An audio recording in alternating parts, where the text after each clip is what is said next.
বাড়ি ফিরে দেখি সোহান বসে আছে উঠানে, সাথে তিতলি। তিতলি এই বাড়ির সবচেয়ে ছোট সদস্য, দেখতে ভারী মিষ্টি।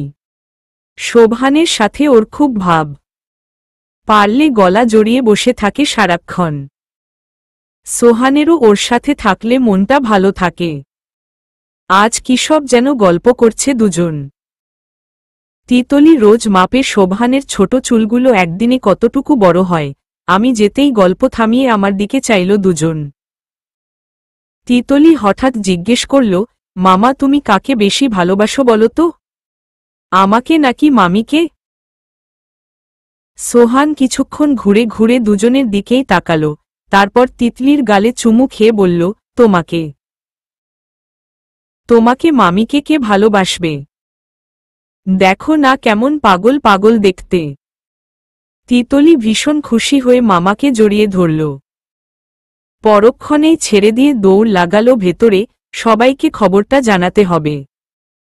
আমি আর সোহানকে কিছু জিজ্ঞেস করলাম না, মন খারাপ হয়ে যাবে খুনের প্রসঙ্গ তুললেই। সেদিনের পর আরও একদিন পেরিয়ে গেল, কথা তুলতে পারলাম না। মামা হঠাৎ অসুস্থ হয়ে পড়লেন।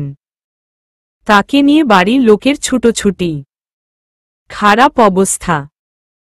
তৃতীয় দিন মামা ফেরার পর বিকেলে সোহানকে বললাম, আমাকে নিয়ে একটু ঘুরতে যাবে?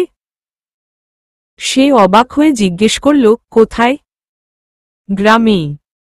একটু ঘুরে আসি, বাড়িতে থাকতে ভালো লাগছে না। আমরা বেরিয়ে পড়লাম। শোভানের ডান হাতটা চেপে ধরে রাখলাম আমি, হাঁটতে হাঁটতে কেমন গায়ে গা লেগে যাচ্ছে। সোহান বলল, বিয়ের আগে তো রিকশায়ও চড়তে চাইতে না আমার সাথে। সেটা তো আগে। তোমার খারাপ লাগে না আমার সাথে থাকতে? ভয় লাগে না? ভয় লাগবে কেন? আজব, লাগার তো কথা। আমার নামে মার্ডার কেস আছে। থাকলেই কি তুমি খুন করে ফেললে নাকি? সে উদাস চোখে আকাশের দিকে চাইল। আমার হাতটা ছাড়ানোর চেষ্টা করল, আমি ছাড়লাম না। সে অগত্যা হাঁটতে শুরু করল চুপচাপ। বুঝলাম মন মেজাজ দুটোই খারাপ হয়ে যাচ্ছে। ওর অবস্থার এই অবনতি চোখে দেখার মতো না। আমার ভীষণ কান্না পায়। মানুষটার ওজন কত হবে এখন? কত শুকিয়ে গেছে। খাবার খায় বাচ্চাদের সমান, ওটুকু খেয়ে খিদের কষ্টে ভুগে কি নিজেকে শাস্তি দেয়? আমার চোখ বেয়ে জল গড়িয়ে পড়ল। সে আমার দিকে তাকিয়ে নেই, তবু জেনে গেল কেমন করে যেন। বলল, চোখের পানি মুছ। এখন সব কেঁদে ফেললে আমি মরার পর আর কান্না পাবে না। এসব বলো কেন? খারাপ লোক। আমি নিজেই ওর হাত ছেড়ে হাঁটতে শুরু করলাম। এবার সোহান এসে আমার হাত ধরল। কিছুক্ষণ নীরবতার পর বলল, শিফা জানো, তোমাকে আমার অনেক বড় সারপ্রাইজ দেওয়ার কথা ছিল। দিতে যখন পারিনি তাই বলে দিলাম। অবাক হয়ে বললাম, কিসের সারপ্রাইজ? সে হেসে বলল, আমাদের প্রথম বিবাহবার্ষিকীকে দিতে চেয়েছিলাম। একটা পার্টি রাখতাম, তোমাকে নিয়ে নিজের বাড়িতে উঠতাম আর অনেক কথা আছে তোমার সাথে সেসব বলতাম। আমার হঠাৎ মনে পড়ে গেল আমাদের বিবাহবার্ষিকী এই মাসেই। 1 বছর কেমন করে হয়ে গেল। আমি ওর হাত চেপে বললাম, বলো না কি বলতে। বলবো এক সময়।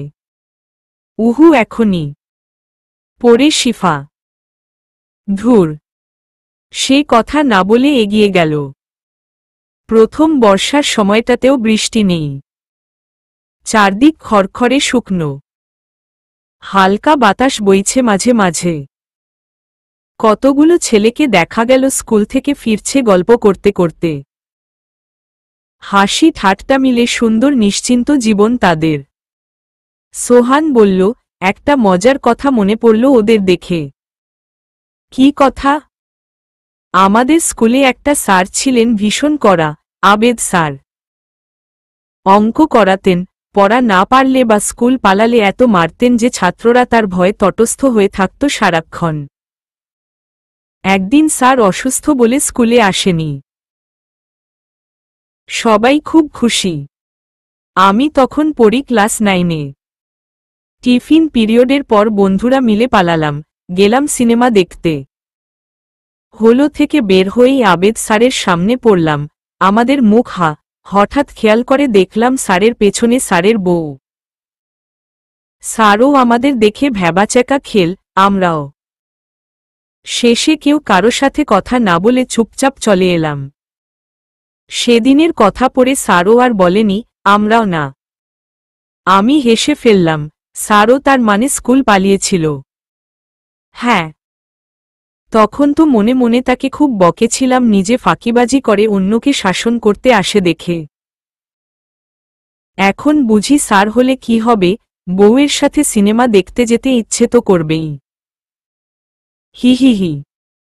আমরা মেঠোপথ ধরে এগিয়ে গেলাম আরো দূরে। রাস্তার একপাশে ফসলের ক্ষেত, দূরে গাছপালায় ঘেরা অন্য গ্রাম উকি দিচ্ছে।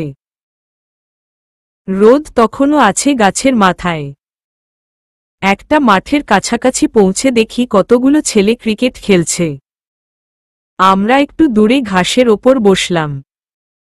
সোহান বলল, ক্রিকেট নিয়েও একটা মজার ঘটনা আছে। শুনি।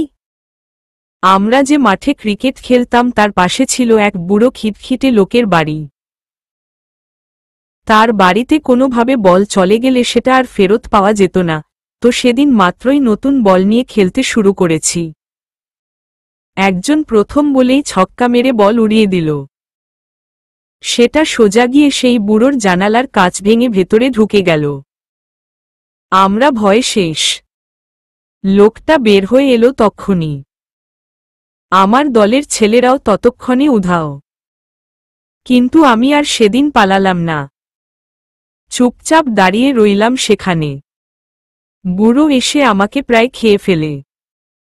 আমি তাকে অনেক বুঝিয়ে বললাম, আমি খেলছিলাম না, এদিক দিয়ে যাচ্ছিলাম।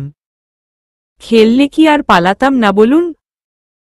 যে ব্যাট করেছে তাকে পালাতে দেখেছি, উইয়ে গাছটার পেছনে। ফর্সা লোকটা লাল হয়ে ব্যাটসম্যানকে খুঁজতে গেল। এদিকে তার বাড়ির দরজা খোলা। আমি চট করে ঢুকে বলটা খুঁজে নিয়ে এলাম। সে যখন গাছের পেছনে কাউকে না পেয়ে ফিরছে তখনই আমি বল হাতে বের হচ্ছি। বুড়োটার চেহারা দেখার মতো হয়েছিল তখন। আমি খুব হেসে বললাম, কি বুদ্ধি বাপরে! তুমি ক্রিকেট খেলতে ভালোবাসো? খুব। তাহলে ওদের সাথে খেলো একটু। যাব বলছো? আসলেই ইচ্ছে করছে। যাও। সেই উঠে গেল। যেতেই ছেলেগুলো দলে নিয়ে নিল তাকে। প্রায় সন্ধ্যা হওয়ার আগ পর্যন্ত খেলা চলল। আমি প্রাণ ভরে শোভানের হাসি মুখটা দেখলাম। কতদিন পর সে সত্যিকার হাসি খুশি হয়ে একটা বিকেল কাটাল। ফেরার সময় আবার বাজারের দিকে গেলাম। তখন সন্ধ্যা পেরিয়ে গেছে। একটা আইসক্রিম কিনে ভাগ করে খেলাম দুজন। বাড়ির বাচ্চাদের জন্য লজেন্স কিনে নিলাম। ফিরতি পথ ধরতেই হিম বাতাস ছাড়ল। বুঝলাম বৃষ্টি হবে। একটা অন্ধকার পথ পেরোনোর সময় ভয়ে শোভানের হাতটা শক্ত করে জড়িয়ে ধরলাম। সে হেসে বলল, ভয় পেও না শিফা, তোমার কিচ্ছু হবে না। জানি। তুমি সাথে থাকতে কিসের ভয়? সে বলল, আমার ধারণা উল্টো। ইদানিং তোমাকে দেখলে মনে হয়, তুমি সাথে থাকলে কিসের ভয়? বাজারে গিয়েছিলাম কাগজ পেন্সিল কিনতে। সোহানকে দিয়ে ছবি আঁকাব। যা খুশি আঁকুক, প্রকৃতি মানুষ কিংবা আমাকেই। তবু মন ভালো থাকুক ওর। কাগজ পেন্সিল পেয়ে সে দেখলাম রাতেই আঁকতে বসল। কি আঁকল বুঝলাম না। বোধহয় পড়ে সেই পেয়ে আনবে। অনেক রাতে বাতি নিভিয়ে শুতে এলো সে। এসেই হাতটা ধরে কাছে টেনে নিল। বলল, তোমাকে যত অবহেলা করেছি সব শোধ করে দেব, শুধু আমাকে ছেড়ে চলে যেও না। কে বলেছে চলে যাব? যেও না ব্যাস। বলাবলির প্রয়োজন নেই। আচ্ছা। ঝমঝমিয়ে যখন বৃষ্টি নামছে তখন বহুকাল পর যেন আমাদের মনের ঘরে একটুখানি শান্তি নেমেছে। রোকন আর তান্নি বসে আছে একটা ছোট্ট কফি শপে। শহরের সবচেয়ে ব্যস্ত জায়গা এটা, লোকজনে ভর্তি চারপাশে। রাস্তায় যানজট লেগে আছে, গাড়ির হর্ন, লোকের চেঁচামেচিতে কান পাতা যাচ্ছে না। সৌভিক আহসান নামক লোকটার আসার কথা 4টায়। এখন বাজে 4:20। তান্নি বলল, লোকটা বোধহয় আসবে না। ভুয়া লোক। আমি আগেই জানতাম বাংলাদেশে ওসব প্রাইভেট ইনভেস্টিগেটর হয় না। কে নাকে ফোন নাম্বার দিয়েছে আর তুমি বিশ্বাস করে চলে এসেছ? রোকন বিরক্ত চোখে তাকালো। উত্তর দিল না। আরও মিনিট 10 পার হতেই তান্নির ধৈর্য বাঁধ ভাঙার উপক্রম। বলতে থাকল, চলো চলে যাই, পরিবেশটা অসহ্য। রোকনও হতাশ হয়ে পড়েছে। তাকে যে সৌভিক আহসানের খবর দিয়েছে সে মোটেই ভুয়া কথা বলার লোক নয়। সৌভিকের সাথে কথাও হয়েছে। ভালো লোক। তাহলে এরকম করল কেন? ভাবতে ভাবতেই তাদের টেবিলের সামনে এক লোক উপস্থিত হল। এক নজরেই বোঝা যায় এই লোক গোয়েন্দা না হয়ে যায় না। তীক্ষ্ণ চোখ দুটো তাদের ভেতরটা যেন পড়ে নিচ্ছে। রোদে পোড়া মুখ, সিগারেট খেয়ে কালো করে ফেলা ঠোঁটেও ব্যক্তিত্ব আর আত্মবিশ্বাসের ছাপ স্পষ্ট। সৌভিক বলল, দুঃখিত। আমার এক স্টুডেন্ট হঠাৎ অসুস্থ হয়ে পড়ে, সেজন্য দেরি। তান্নি অবাক হয়ে বলল, আপনি স্টুডেন্ট পড়ান? জি, আমি একটি প্রাইভেট কলেজের রসায়নের শিক্ষক। তবে এই গোয়েন্দার ব্যাপারটা? সৌভিক হেসে বলল, গোয়েন্দার কাজটা শখের। শখ দিয়ে পেট চলে না ম্যাডাম। বাদ দিন সেসব, কাজের কথা বলুন। রোকন তাকে পুরো ব্যাপারটা খুলে বলল। সৌভিক মনোযোগ দিয়ে শুনে গেল। রোকনের বলা শেষে প্রশ্ন শুরু করল। রাকিব মারা গেছে 6 তারিখ রাতে, আর সোহান বাড়ি ফিরেছে 8 তারিখ দুপুরে। তাহলে 7 তারিখে সে কোথায় ছিল? সেটাই তো জানি না। সোহান কিছুতেই মুখ খুলছে না। পুরো ব্যাপারটা নিয়ে একেবারে চুপ হয়ে আছে। কেন বলুন তো? জানি না। তবে আমার বিশ্বাস সে খুন করেনি। সৌভিক মাথা ঝাঁকিয়ে বলল, আমারও তাই মনে হয়। তান্নি অবাক গলায় বলল, আপনি তে সোহানকে দেখেননি? কেমন করে বুঝলেন? আমার নিজের ভাই, তবু সন্দেহ হয় ও খুন করেনি তো। রোকন বিরক্ত হয়ে বলল, এই তুমি চুপ। কি বলো এসব? তান্নি লজ্জা পেয়ে চুপ হয়ে গেল। সৌভিকের ঠোঁটে মুচকি হাসি। ঠোঁট টিপে রহস্য করে হাসে লোকটা। বলল, আপনার ভাই ইউনিভার্সিটিতে পড়া ছেলে। যথেষ্ট বুদ্ধিমান। সে কেন খুন করে সব প্রমাণ রেখে চলে যাবে? মানে রাকিবকে খুন করা হয়েছে ছুরি দিয়ে। ছুরিটা সেখানেই পড়া ছিল, তাতে শোভানের হাতের ছাপ পাওয়া গেছে। আবার শোভানের সাথে তার আগের দিনই রাকিবের ঝগড়া হয়। তার মানে এই খুন করা সেধে আত্মহত্যা করার মতো ব্যাপার। তার ওপর আপনাদের কথা শুনে মনে হচ্ছে ছেলেটা মোটেও আক্রমণাত্মক স্বভাবের নয়। তাহলে হুট করে এমন কিছু হওয়া কি সম্ভব? তার মানে আপনি বলতে চাইছেন সোহান নির্দোষ? তান্নি খুব খুশি হয়ে বলল, জি না, সে দোষী হতেই পারে। আমি শুধু ধারণাটা বললাম। ওহ। রোকন বলল, আপনি কি তাহলে কেসটা নিচ্ছেন? অবশ্যই। খুশি হয়ে নেব। তবে যে দোষী আমি কিন্তু তাকে শাস্তি পাইয়ে ছাড়ব। তান্নির গলাটা কেমন শুকিয়ে এলো। অনেকক্ষণ আগে আসা কফিটা সে এতক্ষণ খায়নি। এক চুমুকি পুরোটা খেয়ে নিল। খেয়েই গলাটা কেমন তিতাকুটে হয়ে গেল। কি হতে যাচ্ছে কে জানে। কাজটা কি ভালো হলো নাকি খারাপ? অবশ্য সোহান কোথায় আছে সেটা এই লোক জানে না। তবে জানতে কতক্ষণ? তান্নি মনে মনে দোয়া করল, আল্লাহ আমার ভাইটাকে বাঁচাও।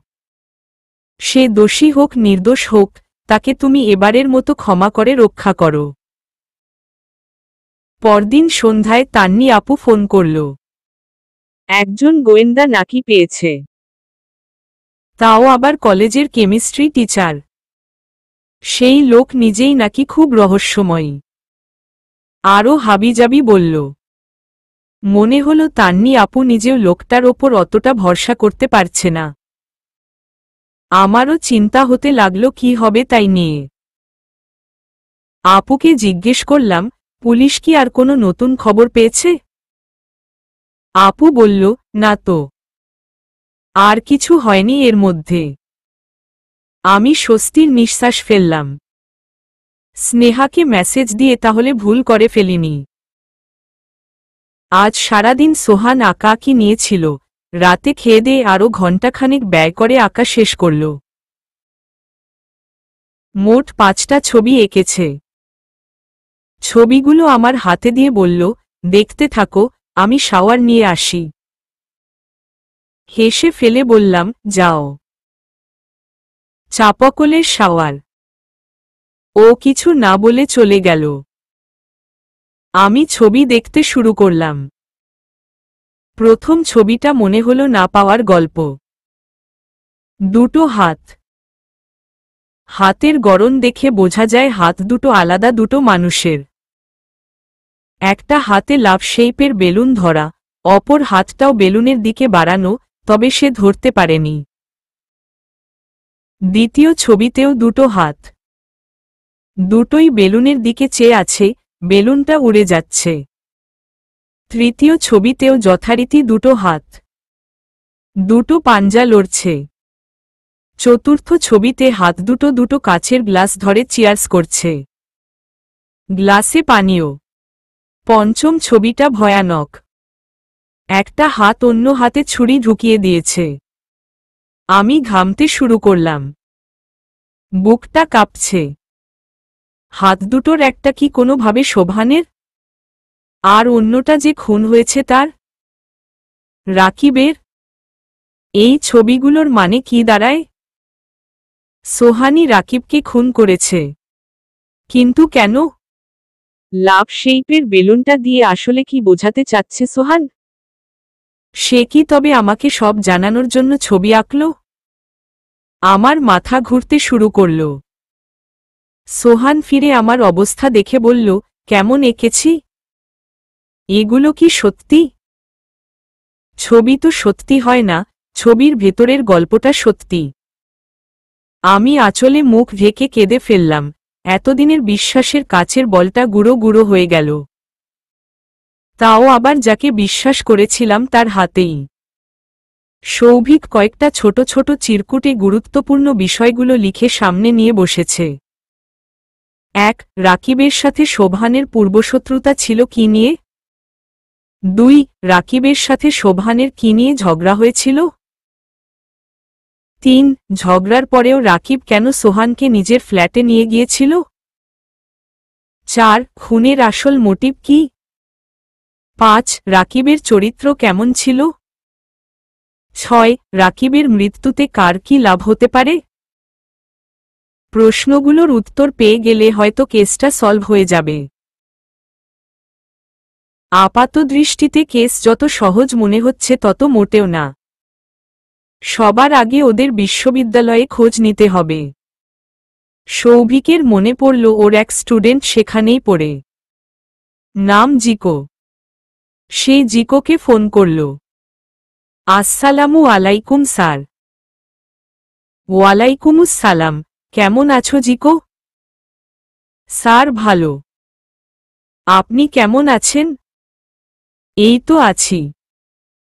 তোমাকে একটা প্রয়োজনে ফোন করেছি। জিকো হেসে বলল, স্যার আপনি কি আর প্রয়োজন ছাড়া অধমকে ফোন করবেন? বলুন স্যার। আপনার জন্য কিছু করতে পারলে খুব খুশি হব। তোমাদের ইউনিভার্সিটির এক ছাত্রকে কিছুদিন আগে আরেক ছাত্র খুন করেছে। এই ব্যাপারে তুমি কতটা জানো? স্যার কি এই কেসের তদন্ত করছেন নাকি? খুনিকে এটা তো জানাই। সোহান। ছেলেটা ভালো ছিল খুব। ফার্স্ট ইয়ারে এক টিমে ক্রিকেট খেলতাম। মন খুব ভালো। সেই ছেলে কেন খুনের মতো কাজ করল বুঝতে পারছি না। তুমি, সোহান, রাকিব কি সেইম ব্যাচ? জি স্যার। তাহলে তো ভালোই হলো। এবার আমার কিছু প্রশ্নের উত্তর দাও। বলুন স্যার। শোভানের সাথে রাকিবের কোনো কারণে শত্রুতা ছিল? স্যার ওইটা তো লম্বা কাহিনী। ওরা দুইজনেই ফার্স্ট ইয়ারে ভালো বন্ধু ছিল। একেবারে গলায় গলায় ভাব। সেকেন্ড ইয়ারে উঠে বন্ধুত্বে ফাটল ধরালো এক মেয়ে। নাম প্রভা। তখন প্রভা জুনিয়র। খুবই সুন্দর দেখতে। দুইজনেই এক মেয়ের জন্য পাগল হয়ে গেল। প্রভা আবার পছন্দ করত সোহানকে। দুইজনের হালকা ভাব ভালোবাসাও হয়েছিল। মাঝে রোজার ছুটি পড়ল, সোহান চলে গেল গ্রামে। ফিরতে দেরি হল ওর। ততদিনে রাকিব প্রভাকে পটিয়ে ফেলেছে। দুজন চুটিয়ে প্রেম করছে। শোভানের মন ভেঙে গেল। এটা নিয়ে দুজনের ঝগড়াও হয়েছিল এক প্রস্থ। তারপর আমার জানামতে সোহানি রাকিবের সাথে যোগাযোগ বন্ধ করে দেয়। দুজনের অনেকদিন পর্যন্ত মুখ দেখাদেখি বন্ধ ছিল। তার অনেক পরে শোভানের সাথে এই ব্যাপারে কথা হয়েছিল। ও বলছিল সুযোগ পেলে রাকিবকে দেখে নেবে। অবশ্য রাকিবের সাথে প্রভার সম্পর্কও বেশিদিন টেকেনি, ৬-৭ মাস পর ব্রেকআপ হয়ে যায়। এরপর রাকিব শোভানের সাথে সম্পর্কটা ঝালাই করে নিতে চাইলেও সোহান আগ্রহ দেখায় নাই। এই হলো কাহিনী। গম্ভীর হয়ে গেল সৌভিক। সোহান কি তারপর প্রভার সাথে যোগাযোগের কোনো চেষ্টা করেছে? আমার জানা মতে না, প্রভা অত ভালো মেয়ে না। এর মাঝেই অনেক প্রেমিক বদল হয়ে গেছে। যতদূর জানি সোহান পরে ওকে খুবই অপছন্দ করত। আচ্ছা তারপর খুনের আগের দিন ওদের কি নিয়ে ঝগড়া হয়? স্যার দুজনই রাজনীতি করত। তাও আলাদা আলাদা দলে। সেদিন ঝামেলা হয়েছিল নির্বাচনী পোস্টার নিয়ে। সোহানদের দলের পোস্টারের ওপর রাকিব পোস্টার লাগাচ্ছিল।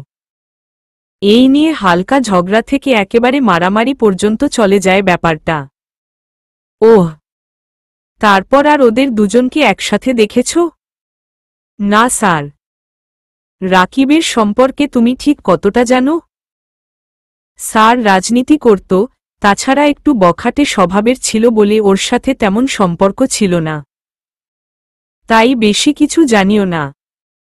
আচ্ছা জিকো, ধন্যবাদ। আমি হয়তো তোমাদের ইউনিভার্সিটিতে যাব কাল পরশু। তোমাকে আবার ফোন করব। অবশ্যই স্যার। যে কোনো সময় আমাকে পাবেন। ফোন রেখে সৌভিক ১ আর ২ নং কাগজ দুটো ছিঁড়ে ফেলল। এগুলোর উত্তর জানা হয়ে গেছে। এবার বাকিগুলো খুঁজতে যেতে হবে। তবে সোহানি যদি খুন করে থাকে তাহলে মোটিভ শুধু এই ঝগড়া নয়। শোভানের প্রভার প্রতি পড়ে কোনো অনুভূতি ছিল না। তাছাড়া সোহান এখন বিবাহিত। শোভানের বোনের মতে বউয়ের সাথে তার ভালোবাসাও আছে। তাহলে পূর্বশত্রুতার জের ধরে খুনটা করার সম্ভাবনা কম। আবার পরের দিনের ঝগড়ার কারণটাও দুর্বল। এই কারণে কেউ কাউকে খুন করে না। তাছাড়া ঝগড়া মিটে গিয়েছিল। তাহলে সোহান কেন পরদিন বিকেলে খুনের আগে রাকিবকে ফোন করতে গেল? আগামীকাল গেলে অনেকটা ক্লিয়ার হবে সব। সৌভিক জিনিসপত্র গুছিয়ে শুতে গেল। রাত 2টো বাজে। ঘর অন্ধকার। ঝিঝির একঘেয়ে ডাক ছাড়া আর কোনো শব্দ নেই। সোহান চুপ করে বিছানায় পড়ে আছে। আমার আজকে শুতে যাওয়ার প্রবৃত্তি হয়নি। থেকে থেকে কান্না পাচ্ছে। অভিমানে বুক ভরে আসছে। সোহানি তবে খুন করেছে। আর ওই যে লাভের বেলুনটা, ওইটা কোনো মেয়ে। ও একটা মেয়ের জন্য খুন করল। ভাবলেই আমার গা গুলিয়ে আসছে। খাটে শব্দ পাওয়া গেল। সোহান উঠে বসেছে। আমি বসে আছি ঘরের অন্য প্রান্তে মেঝেতে। একটু পর সে আমার পেছনে বসে কাঁধে হাত রাখল। আমি মুখ গোজ করে বসেই রইলাম। ও আমার ঘাড়ে মুখ গুজে কেঁদে ফেলল। দুই হাতে আমাকে শক্ত করে জড়িয়ে ধরে কাঁদতে থাকল অনবরত। আস্তে আস্তে আমার রাগটা যেন কমে এলো। ওর হাত ধরে বললাম, কি হয়েছে? সে ভাঙা গলায় বলল, আমি ইচ্ছে করে কিছু করিনি শিফা। বিশ্বাস করো, আমি ইচ্ছে করে করিনি। তাহলে? কেউ জোর করে করিয়েছে? না। তবে? সে উত্তর দিল না। আমি আবার প্রশ্ন করলাম, তুমি কি ওকে কোনো মেয়ের জন্য খুন করেছ? সোহান এবারও উত্তর দিল না। আমি ওকে ফেলে উঠে যেতে চাইলাম। সে ছাড়ল না। আরও শক্ত করে জড়িয়ে ধরল। বলল, প্রভাকে আমি অনেক আগেই ভুলে গেছি শিফা। আমি তোমাকে ভালোবাসি। আর কাউকে না। ওই মেয়ের জন্য আমি খুন করিনি। কেন করেছ তাহলে? আমি জানি না। তুমি কেন আমার সাথে হেয়ালি করছ? কেন বলছো না পুরোটা? বললে তুমি আমাকে অনেক ঘৃণা করবে শিফা। আমি তোমাকে হারাতে চাই না। আমি চাই না তুমি আমাকে ঘৃণা করো। আর কিছু জানতে চেও না প্লিজ। তোমার কি মনে হয় যতটুকু জানলাম তারপর আমি তোমাকে খুব ভালোবাসব? ও আমাকে ছেড়ে দিয়ে বলল, তুমি আমাকে নতুন করে কষ্ট দিতে চাচ্ছ? তুমি কি দেখতে পাচ্ছ না আমি অনুশোচনায় মরে যাচ্ছি? জানি। কিন্তু আমি কি করব বলো? সোহান কিছুক্ষণ চুপ করে পড়ে রইল। তারপর চোখ মুছে বলল, কাল সকালে তোমাকে ট্রেনে তুলে দেব। তুমি একা যেতে পারবে না? আর তুমি? আমার কথা ভাবতে হবে না। এখানে থাকবে? না। তাহলে? বললাম তো ভাবতে হবে না। সোহান কেমন মুষড়ে পড়ল হঠাৎ। ওর এই মুখটা দেখে এত মায়া হল। আচ্ছা, ও কি কোনো সুইসাইডাল চিন্তাভাবনা করছে? বুক কেঁপে উঠল আবার। যাই করে থাকুক না কেন ওর অনুশোচনা আমি নিজের চোখে দিনের পর দিন দেখেছি। আমার চেয়ে ভালো করে কেউ জানে না ও কতটা কষ্টে আছে। মনে হলো যা খুশি হয়ে যাক, ওকে আমি আগলে রাখব। ওর কাছে গিয়ে দুহাতে ওর মুখটা তুলে বললাম, তুমি ভেবো না। আমি আছি তোমার সাথে। সোহান একদম বাচ্চা ছেলেদের মতো করে বলল, সত্যি? হ্যাঁ। তারপর বাকি রাতটা একসাথে বসে কেঁদেই কাটল আমাদের। বুঝতে পারলাম, আমার হাত ধরলেই ও অনেকটা ভরসা পায়। ভোরের আজান কানে যেতে নামাজ পড়তে উঠলাম। সোহানকে বলতেই সেও অজু করে এলো। নামাজে একটাই শুধু দোয়া করলাম, সোহানকে ভালো রেখো আল্লাহ। রাকিব থাকত 5তলা বাড়ির 4তলায়। পুরানো বাড়ি, একসময় গোলাপি রং ছিল, এখন নোনা ধরে গেছে দেয়ালে। গেটে কোনো দারোয়ান নেই। আশেপাশে বাড়িঘরের চাপে ভেতরের সিঁড়িটা দিনের বেলাতেও অন্ধকার হয়ে থাকে। সৌভিক আজ সকালেই পুলিশের সাথে কথাবার্তা বলে এসেছে। রাকিবের ফ্ল্যাটটা পুলিশ সিল করে দিয়ে গেছে, সেখানে অনুমতি ছাড়া ঢোকা যাবে না। ড্রয়িং রুম, 2টো বেডরুম, 2টো বাথরুম, ডাইনিং এর জন্য খানিকটা জায়গা। বারান্দাটা বেশ বড়। রাকিব একা থাকতো এখানে, তাহলে এত বড় বাড়ি নিয়ে কেন থাকতো? বাড়িতে উল্লেখযোগ্য তেমন কিছু পাওয়া গেল না।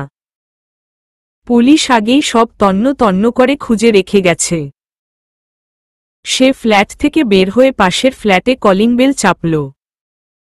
একটা মাঝবয়সী লোক বেরিয়ে এলো। জি বলুন। আমি রাকিবের খুনের তদন্ত করতে এসেছি, একটু কথা বলা যাবে? লোকটা কিছু জিজ্ঞেস করল না, হয়তো পুলিশের লোক ভাবল। বলল, ভেতরে আসুন। শোভিক ভেতরে ঢুকল। সোফায় বসতে দেয়া হলো তাকে। পুলিশ তো অনেক জিজ্ঞাসাবাদ করে গেছে। আরও কিছু জানার আছে কি? আমি পুলিশের লোক নই, গোয়েন্দা। কিছু প্রশ্ন করলে আশা করি সঠিক উত্তর পাব। জি জি অবশ্যই। রাকিব ছেলেটা কেমন ছিল বলুন তো? উচ্ছৃঙ্খল টাইপ ছিল। বেয়াদবি কখনো কারেনি, কিন্তু সামনে পড়লে কথা বলতো না কখনো। নিজের মতো থাকত। মাঝে মাঝে জোরে সাউন্ড দিয়ে আজেবাজে গান শুনত। আসলে ও তো বেশি দিন থাকেনি এই বাড়িতে, তাই অতটা জানি না। কতদিন ধরে ছিল এখানে? 3 মাস। তার আগে কোথায় ছিল বলতে পারেন? না। বললামই তো তার সাথে আমার কথাই হতো না। আচ্ছা। বাড়িতে বন্ধুবান্ধব আসতো? তা আসতো মাঝে মধ্যে 2-1 জন। তাদের দেখলে চিনবেন? হ্যাঁ, তবে খুনের দিন যে ছেলেটা আসল, সে সেবারই প্রথম এসেছিল। সৌভিক শোভানের একটা ছবি দেখিয়ে বলল, এই ছেলেটাই তো? হ্যাঁ এটাই। সেদিন কি ও একাই এসেছিল নাকি আরও কেউ ছিল সাথে? এই ছেলে একাই ছিল। ভুল করে আমার বাসায় বেল টিপলে আমি বের হয়ে বলেছিলাম রাকিবের বাসা ওপাশেরটা। সেদিন আর কেউই কি আসেনি? আমার জানা মতে না, বাইরে রাকিব আর ওই ছেলের জুতাই ছিল শুধু। পোস্টমর্টেম রিপোর্ট অনুযায়ী খুনের সময় রাত 12টার পর। ওই সময়ের আশেপাশে ওখান থেকে কোনো শব্দ কি পেয়েছেন? ধস্তাধস্তি বা এই ধরনের কোনো শব্দ? জি না। আমরা সেদিন তাড়াতাড়ি শুয়ে পড়েছিলাম। পরের দিন রাকিবের লাশ আমিই পাই। রক্ত গড়িয়ে আসছিল দরজার নিচ দিয়ে। তার আগে কি ওদের কথা কাটাকাটির শব্দ পেয়েছেন? না। তবে ওরা ড্রিঙ্ক করছিল সেটা দেখেছি। কিভাবে দেখলেন? পিৎজা ডেলিভারি দিতে এসেছিল, সেটা নিতে দরজা খুলেছিল রাকিব। আমি তখন বাইরে যাওয়ার জন্য বের হয়েছিলাম। তখনই দেখে বুঝেছি মদটদ খেয়েছে। ভেতরে যে ছেলেটা ছিল তাকেও এক নজর দেখেছি, চোখ লাল। বোঝা যাচ্ছিল গিলেছে প্রচুর। আচ্ছা ধন্যবাদ।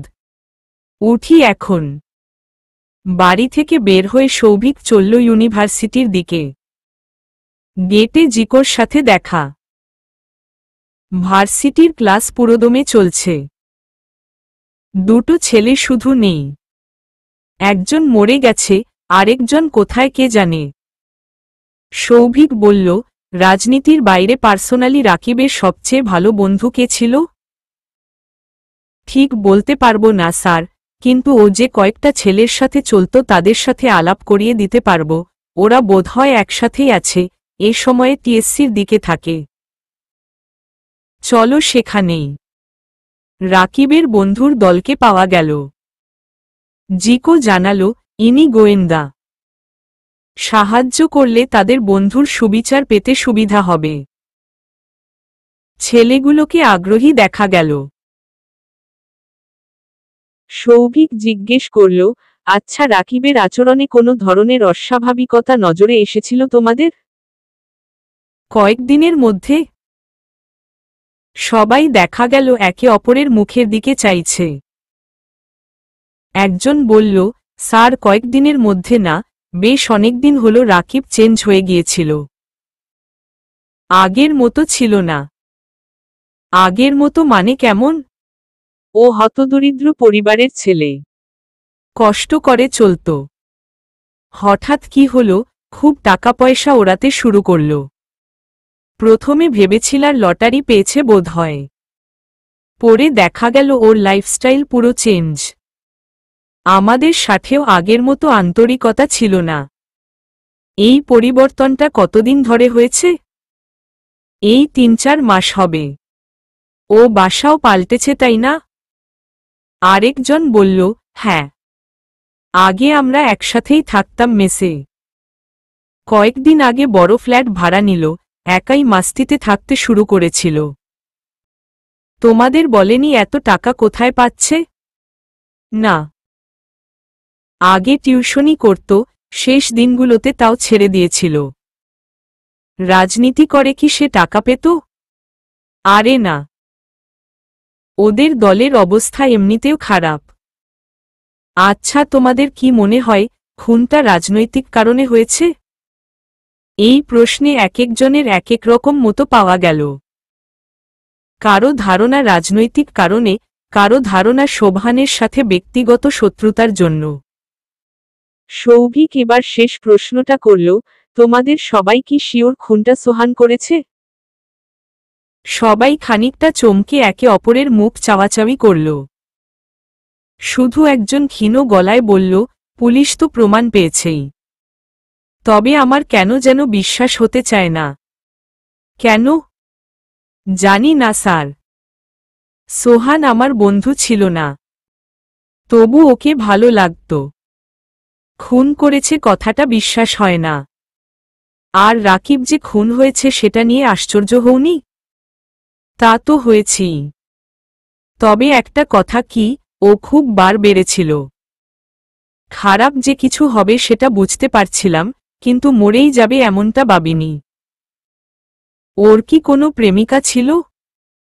এমনিতে ছিল না, তবে শুনেছি ফেসবুকে নাকি প্রেম করে কারো সাথে। আমরা চিনি না। ঠিক আছে, প্রয়োজন হলে আবার কথা হবে। ওখান থেকে সরে আসতেই জিকো জিজ্ঞেস করল, স্যার কি বুঝলেন? কোথাও ঘাপলা আছে। ওর কললিস্ট দেখতে হবে ভালো করে। ওর টাকার রহস্যটা বুঝলাম না। হঠাৎ করে এত টাকা আসার একটাই উপায়, অবৈধ কাজ। কিন্তু সেটা কি? অবৈধ কাজের জন্যই কি ছেলেটাকে ওর পার্টনাররা মেরে ফেলল? সেটা হওয়ার খুব সম্ভাবনা আছে। তাহলে সোহান ফাঁসল কেমন করে?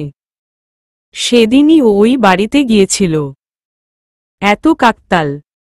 উহু, সমস্যা আরও গভীর জিকো। ভাবতে হবে।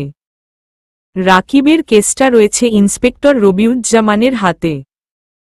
সৌভিকের সাথে তার তেমন পরিচয় না থাকলেও তার কথা আগে শুনেছেন, তাই সে যেতেই খাতির করে বসালেন। কি খাবেন? চা, কফি, শরবত? সৌভিক মাথা নেড়ে বলল, ওসব লাগবে না। রাকিবের কেসটার ব্যাপারে কিছু তথ্য দিলই হবে। রবিউজ্জামান হেসে বললেন, তা কি করে হয়? চা অর্ডার করি, খেতে খেতে আলাপ করা যাক। বলতে বলতে লোকটা চা সিনারা অর্ডার করে দিল। তারপর হাত গুটিয়ে বলল, এবার বলুন, ঠিক কি কি জানতে চান? কেসটা পানির মতো সরল, ঝগড়া থেকে খুন। খুনি গায়েব।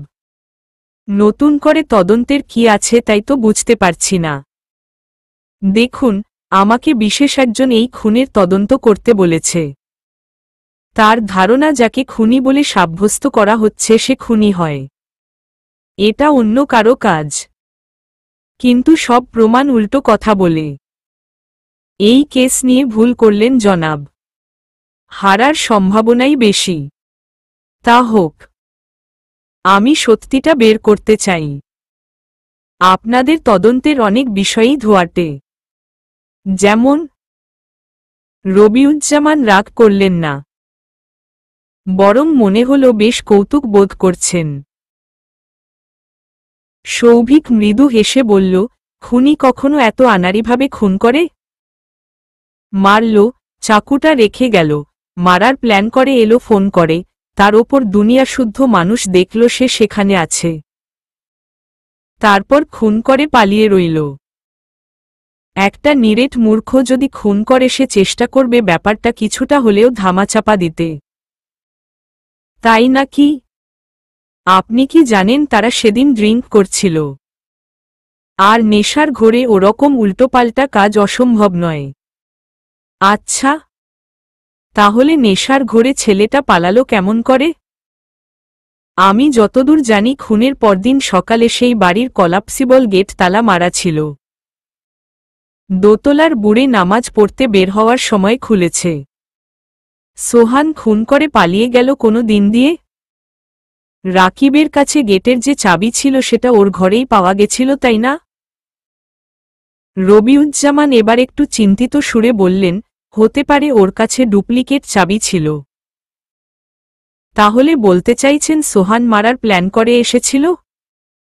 কারণ ওর সাথে রাকিবের ঝগড়া চলছিল। রাকিবের ফ্ল্যাটে সে এর আগে যায়নি, তার মানে আগে থেকে চাবি থাকার সম্ভাবনা শূন্য। আর প্ল্যান করে গেলে থাকতেই পারে, সেক্ষেত্রে বাকি বিষয়গুলো মেলে না। সে ছুরি এমনিতেই রেখে গেল, কিন্তু গেটটা তালা দিতে ভুলল না, তার ওপর এখন একদম নিরুদ্দেশ হয়ে গেছে। মিলছে কিছু? আপনি তো ভাই আমাকে কনফিউজড করে দিচ্ছেন।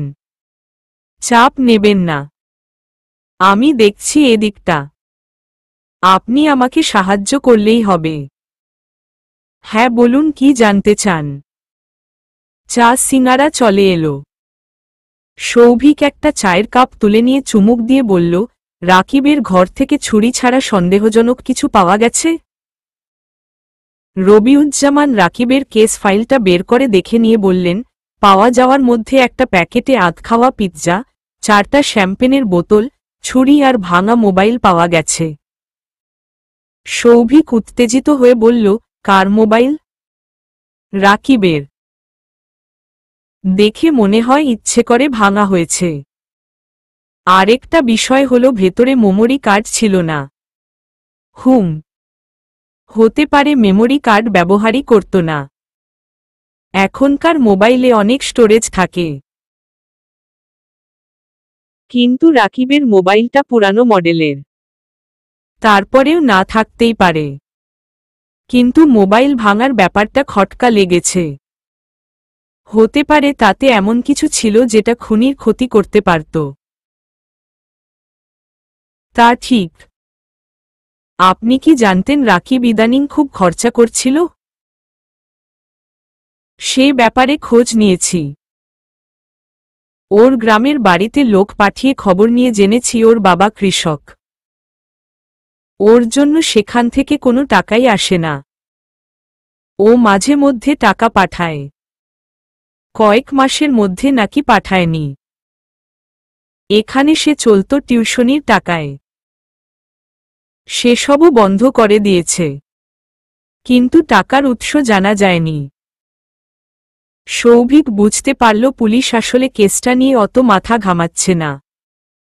রাকিব যেহেতু তেমন জরুরি কোনো ব্যক্তিত্ব নয়, আর ওপর মহল থেকে কোনো চাপ আসছে না, তাই তারা একজনকে খুনি সাব্যস্ত করে বসে আছে। খতিয়ে দেখার প্রয়োজন মনে করেনি।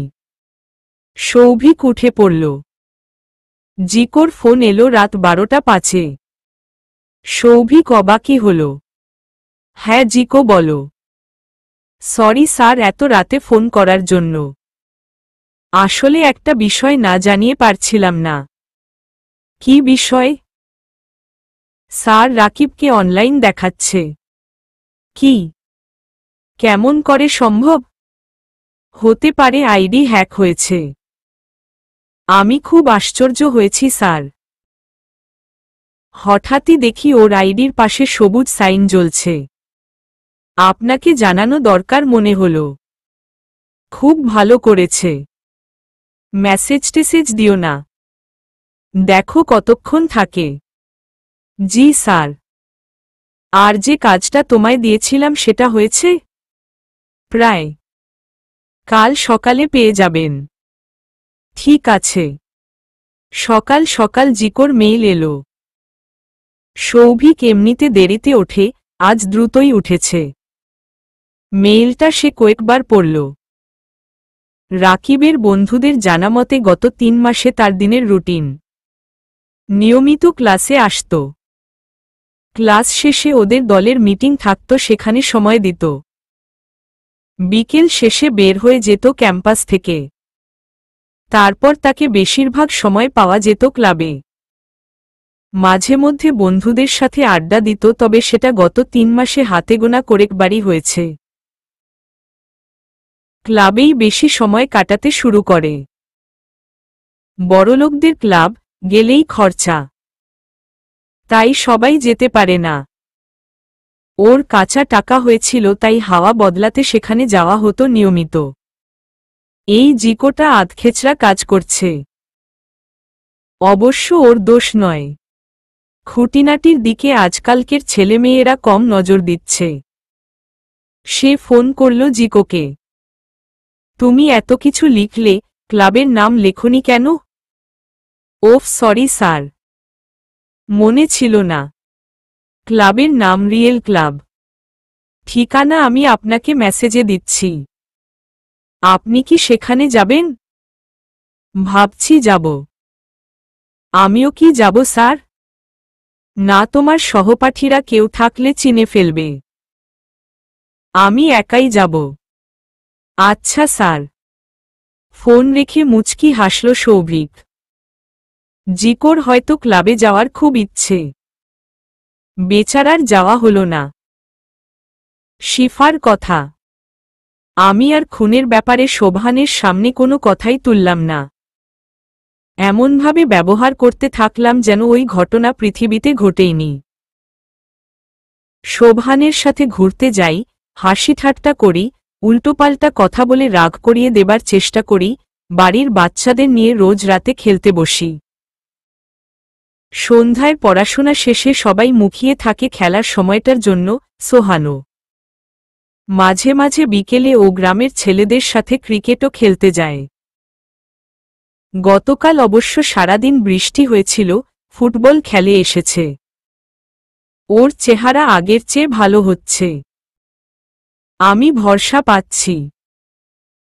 যদিও মনে হয় রাতে দুঃস্বপ্ন দেখে। ওটুকু ভুলিয়ে দিতে পারলেই হতো। তবু কিন্তু থেকেই যায়। ভাবনারা জড়ো হতে থাকে নিত্যদিন। তারপর কি হবে? কতদিন এভাবে? আজ আবার গ্রামে পালাগানের আসর বসেছে। গ্রামের মাঝখানে মেলার মতো পরিবেশ তৈরি হয়েছে। অনেকে দোকান দিয়েছে সেখানে। মুড়ি, মুরকি, বাতাসা ইত্যাদি সাজিয়ে বসেছে। গরম গরম জিলাপি, পিয়াজু ভাজা হচ্ছে। চটপটি ফুচকার দোকান দিয়েছে। বাড়ির সবার সাথে আমরাও এসেছি। গানের আসর নাকি একটু রাত হলে শুরু হয়। তার আগে সবাই ঘুরে ফিরে। আমরাও হাঁটাহাঁটি করলাম। বাড়ির বাচ্চাদের খাবার কিনে দিলাম। গানের আসর শুরু হলো 8টার পর। আমরা সামনের দিকে বসলাম। সোহান দেখলাম খুব আগ্রহ নিয়ে শুনছে। তার চুলগুলো বড় হয়ে গেছে। আগের মতো ঝাঁকড়া হয়ে কান বেয়ে নেমে যাচ্ছে। কাটতে বললে কাটে না। বাউলদের সাথে ওর চুলের মিল দেখে মজা লাগল। অনেকক্ষণ গান চলার পর সোহানকে জিজ্ঞেস করলাম, তুমি এমন গান পারো? না তো। মিথ্যা বলো কেন? ফেসবুকে কয়েকবার এরকম টাইপ কবিতা বা গান লিখে শেয়ার করেছিলে। মনেও আছে। বাব্বা। জি স্যার। প্লিজ বলো না, পারো? একটু। আচ্ছা। বলে উঠে গেলাম। ওদের দলের একজনকে বললাম আমার স্বামী গান গাইতে চায়। তারা সুযোগ দেবে কি না। লোকটা খুশি হয়ে বলল, অবশ্যই। সোহানকে জানাতেই সে রেগে গেল। তুমি আমাকে জিজ্ঞেস না করে বলতে গেলে কেন? আমি যাব না, পারবো না এসব। আরে পারবে। তোমার গলা ভালো। নিজের লেখা গান সুর করে গাইবে শুধু। ইম্পসিবল। ততক্ষণে ওরা মাইকে বলছে শহরের ছেলে তাদের সাথে গান গাইতে চায়। সোহানকে ঠেলে ঠুলে নিয়ে যাওয়া হলো ছোট্ট স্টেজে। দেখেই বোঝা গেল বেশ বিব্রত। প্রথমে মাইক হাতে কিছুই বলতে পারল না, চুপচাপ দাঁড়িয়ে রইল। তারপর একটু একটু করে দুটো লাইন গাইল। সবাই হাততালি দিয়ে উৎসাহ দিতে লাগল। তারপর আস্তে আস্তে অনেকখানি গেয়ে ফেলল। এবার করতালি পড়ল। সোহানও স্বস্তি পেল। একটার পর আরেকটা গান গাইল, তারপর আরও একটা। সবাই তখন প্রশংসা করতে শুরু করেছে। সোহান বাকিটা সময় স্টেজ থেকে আর নামল না। বলা ভালো তাকে নামতে দেয়া হলো না। ওদের সাথে টুকটাক গাইল। আমি শুধু ওকে দেখে গেলাম পুরোটা সময়ে। কি ভালো আছে মানুষটা। এমনই যদি থাকত বাকিটা জীবন। কোনো কালো মেঘ ওকে গ্রাস না করতে পারত। অনুষ্ঠান শেষ হল মধ্যরাতে। বাড়ির ছেলেমেয়েদের নিয়ে বাকিরা আগেই চলে গেছে।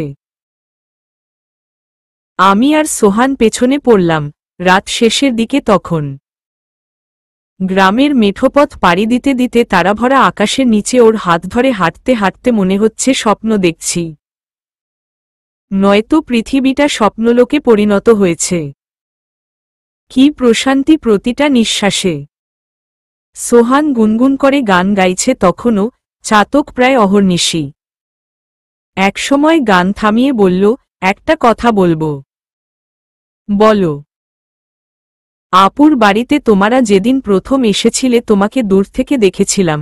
প্রথমটায় তেমন কিছুই মনে হয়নি, কিন্তু কেন যেন তোমার মুখটা মনে গেঁথেছিল। পরপর দুদিন স্বপ্নেও তোমাকে দেখে ফেললাম। স্বপ্নটা তখন বলার মতো ছিল না, এখন অবশ্য বলা যায়। একদিন দেখেছিলাম তোমার কোলে মাথা রেখে শুয়ে আছি, অন্যদিন দেখেছি তোমার হাত ধরে হাঁটছি। তুমি বারবার হোঁচট খেয়ে পড়ে যাচ্ছ, আমি তুলে দিচ্ছি। তারপর একস্বয়ং বিরক্ত হয়ে তোমাকে কোলে তুলে নিলাম। তারপর এতটুকুই। এই স্বপ্নগুলো দেখার পর তোমাকে আর কিছুতেই মাথা থেকে সরাতে পারছিলাম না, তাই ছবি আঁকতে বসে গিয়েছিলাম। আমি ভীষণ অবাক হলাম। বললাম, আর তোমাকে আমি প্রথমবার দেখে কিছুই মনে হয়নি। যেদিন পুকুর পাড়ে আমাকে আমার ছবি দেখালে সেদিন অদ্ভুত লেগেছিল। তুমি তখনই আমার সাথে জুড়ে গিয়েছিলে। বোধহয় ওটা সৃষ্টিকর্তার ইচ্ছেতেই হয়েছিল। তিনি তো জানতেন ফাইনালি তুমি আমার হবে। আমার বুকের ভেতর কেমন যেন করতে শুরু করল। ওর হাতটা আরো নিবিড়ভাবে জড়িয়ে ধরলাম। অন্যমনস্ক হয়ে হাঁটতে গিয়ে হোঁচট খেয়ে পড়ে যেতে নিলাম, অবশ্য সোবহানের হাত ধরে থাকাতে পড়লাম না। সে বাঁকা হেসে বলল, এতক্ষণ পড়নি, এখনই কেন পড়লে? দেখো এটা ইচ্ছাকৃত ছিল না।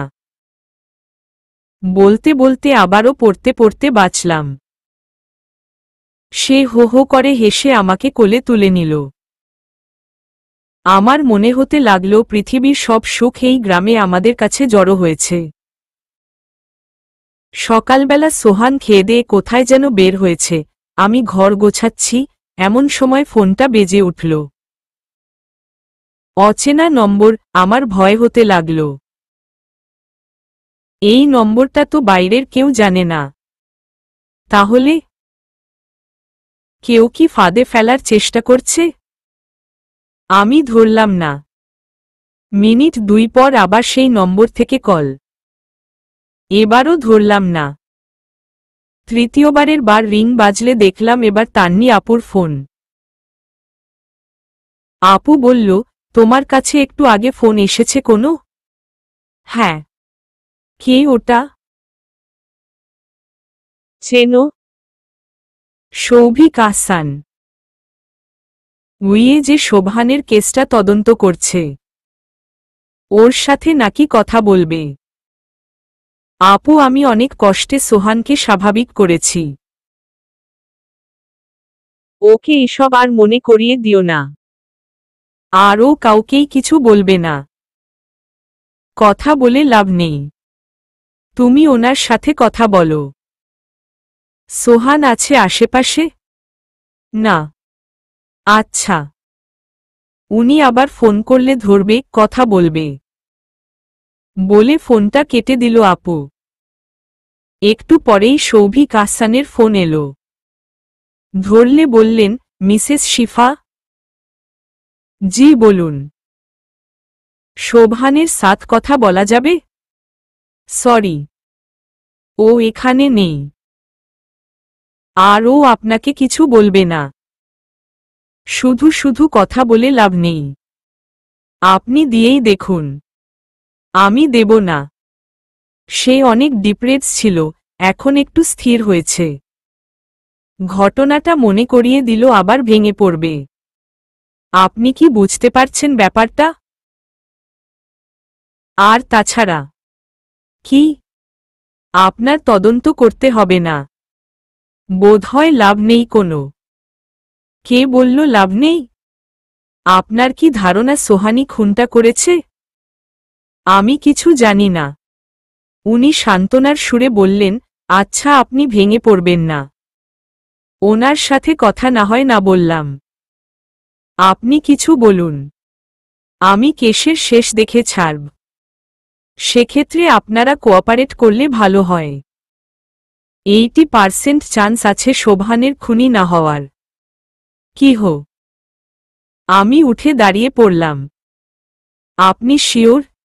মোটামুটি। কিন্তু কি বলুন? আমাকে সাহায্য করলে আমার খুব সুবিধা হয়। সোহান কিছুদিন আগে কয়েকটা ছবি এঁকেছে। সেখান থেকে আমার ধারণা হয়েছিল খুনটা ওই করেছে। কিসের ছবি? দুটো হাতের কয়েকটা ছবি। দেখলে বুঝতেন। আমাকে দেখাতে পারেন? ছবিগুলোর স্ন্যাপশট নিয়ে ইমেইল করতে পারবেন? পারব। কিন্তু কথা দিতে হবে সোহানকে নির্দোষ প্রমাণ করবেন। দেখুন এমন কিছু কথা দেয়া সম্ভব নয়। ও যদি নির্দোষ হয় আমি কথা দিচ্ছি ওর কিছু হবে না। কিন্তু দোষী হলে আমার কিছু করার নেই। ওহ, ছবিগুলো দেবেন? দিচ্ছি। আমার মধ্যে নতুন করে আশার আলো জ্বলে উঠল। সোহান খুনি নাও হতে পারে। উনি বললেন 80% সম্ভাবনা সোবহানের নির্দোষ হওয়ার। তার মানে কি? ছবিগুলোর ছবি তুলে পাঠাতে নিয়ে দেখলাম যাচ্ছে না। এখানকার ইন্টারনেট খুবই স্লো। 5টা ছবি ইমেইলে যেতে সারাদিন লাগবে। তাও যাবে কি না সন্দেহ। নেটওয়ার্ক পাওয়া যাবে বাজারে গেলে। যাব একবার। কিছুক্ষণ ভেবে মনে হলো যাই। হয়তো ছবিতে এমন কিছু আছে যা আমার চোখ এড়িয়ে গেছে। মূল ছবি পাঠাতে পারলে ভালো হতো। কিন্তু তা তো সম্ভব নয়। বের হয়ে দেখি সোহান নেই আশেপাশে। কোথায় যে গেল? ওকে অবশ্য সত্যিটা বলা যেত না। অন্য কিছু বলতে হতো। আমি মামিকে বলে বাজারের দিকে রওনা হলাম। বাজারে পৌঁছে ছবিগুলো পাঠিয়ে দিলাম দ্রুত। তারপর সৌভিক আহসানকে ফোন করে নিশ্চিত হলাম সেগুলো ঠিকঠাক পৌঁছেছে। ফেরার সময় সজলের সাথে দেখা। সজল মামিদের বাড়ির পাশের বাড়িতেই থাকে। কয়েকবার টুকটাক কথা হয়েছে। আমাকে দেখে বলল, ভাবি বাড়িতে যাবেন? হ্যাঁ। চলেন আমিও যামু। একলগে যাই। চলতে চলতে নানা কথা বলতে লাগলো সজল। আমার মাথায় যদিও কিছু ঢুকছে না, তবে হ্যাহু করে যাচ্ছি। রাস্তায় কুলফি মালাইয়ের দোকান থেকে দুটো কুলফি কিনে এনে একটা আমাকে দিল। নিয়েও নিলাম। গরমের মধ্যে খেতে ভালোই লাগল। কিছুদূর যেতেই সোবহানের দেখা পেলাম। টং দোকানে বসে চা খাচ্ছে। সেদিন গান গাওয়ার পর তার বেশ কিছু ভক্ত জুটে গেছে। তাদের সময় দিচ্ছে। একজনের হাতে ছোট বেহালাও দেখা গেল। আমাকে দেখে সোবহানের মুখটা গম্ভীর হয়ে গেল। প্রথমটায় ঘটনা বুঝলাম না, পরে সজলের দিকে শোভানের কড়া দৃষ্টি দেখে বুঝলাম জনাবের হিংসে হচ্ছে। আমার খুব হাসি পেল। কোনো রকমে হাসি চেপে বাড়ি ফিরলাম। সৌভিক রিয়েল ক্লাবের সামনে এসে চারপাশটা ঘুরে দেখল। তার মুখে তখন রহস্যময় হাসি, এজন্যই এই ক্লাব এত জনপ্রিয়। খেলাধুলা আর সভ্য পার্টির নাম করে এখানে অনেক কিছুই হয়।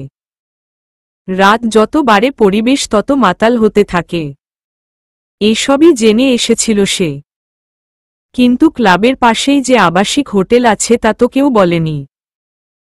ক্লাবের নেশার পর বোধহয় আবাসিক হোটেলটাতেই বিশ্রাম নেওয়া হয় ছেলে মেয়েদের।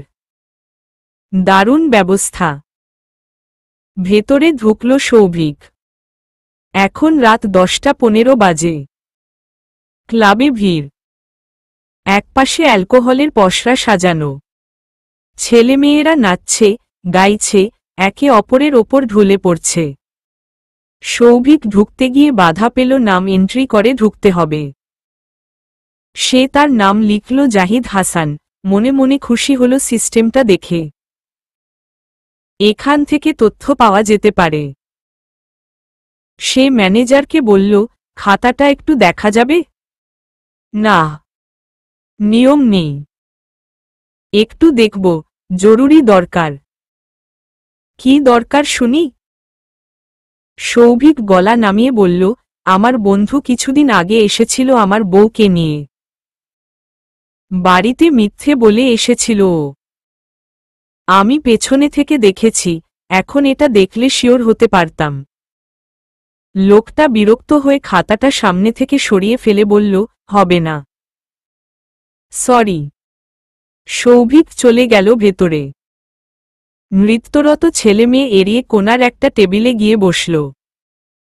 একটু পরেই এক কর্মচারী ছোকরা এসে বলল, স্যার, খাতাটা আপনারে আমি দেখাইতে পারি। বলে তেলতেলে হাসি দিল। সৌভিক ইঙ্গিত বুঝে ছেলেটার হাতে 500 টাকা গুজে দিল। একটু পরেই ছেলেটা ফিরল। হাতে খাতা, বলল, জলদি দেখেন। সৌভিক দ্রুত হাতে গত 3 মাসের পৃষ্ঠাগুলোর ছবি তুলে নিল। এত লোক আসে এখানে। এই ডাটা থেকে কি পাওয়া যাবে কে জানে। আবার কিছু পাওয়া যেতেও পারে। তার চেয়ে বড় কথা, সবাই কি নিজের নাম লেখে এখানে?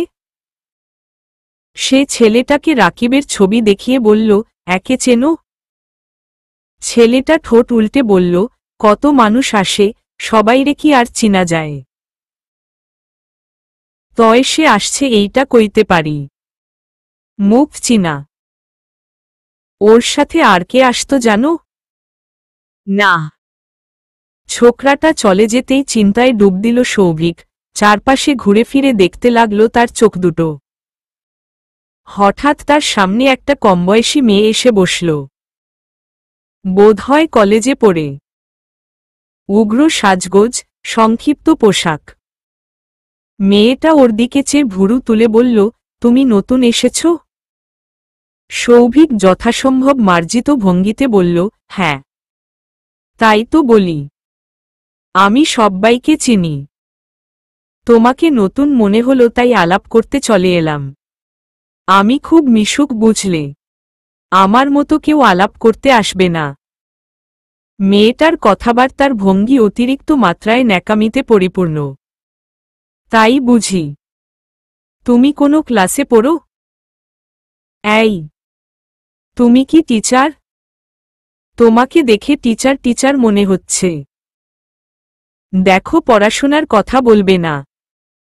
ওসব আনরোমান্টিক বোরিং কথাবার্তা। সৌভিক একটু চমকাল।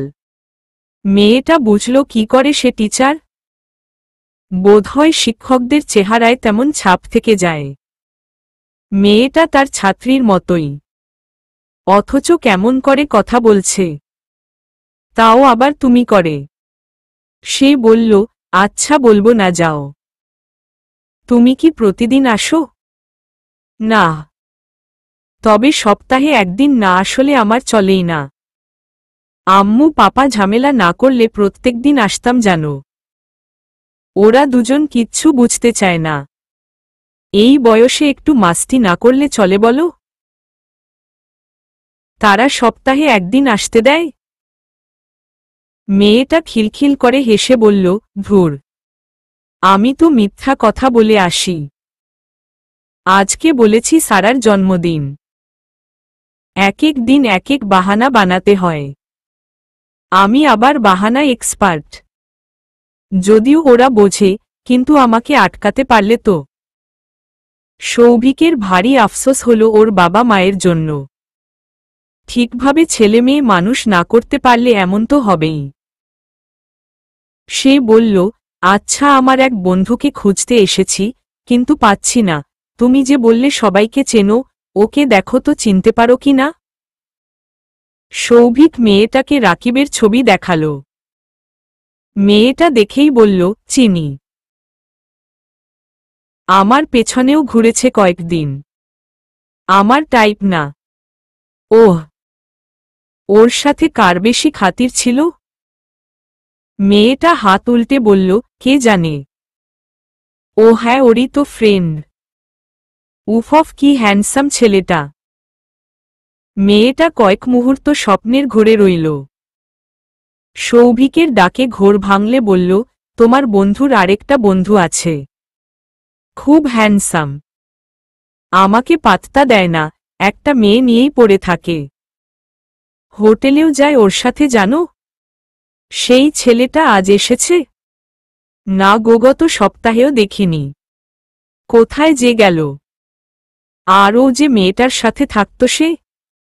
না, তাকেও দেখছি না। ভালো হয়েছে।